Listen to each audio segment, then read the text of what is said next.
ನಾನು ಏನು ಮಾಡಬೇಕೆಂದು ಹೇಳುವೆಯಾ?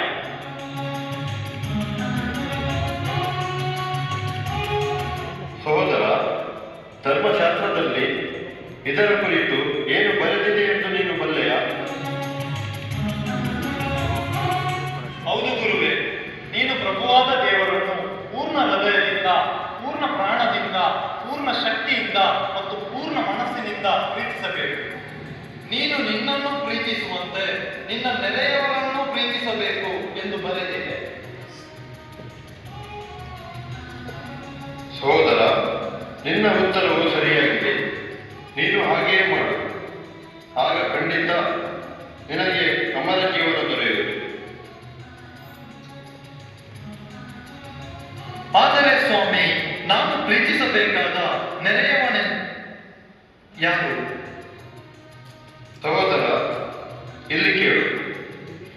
ಒಂದೊಮ್ಮೆ ಒಬ್ಬ ಮನುಷ್ಯನು ಜೆರುಸಲೇಮಿನಿಂದ ಇಳಿದು ಜೆರಿಕೋಗೆ ಪ್ರಯಾಣ ಮಾಡುತ್ತಿದ್ದನು.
Stop.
ಪ್ರೀತಿ ತೋರಿದನು. ಖಂಡಿತವಾಗಿ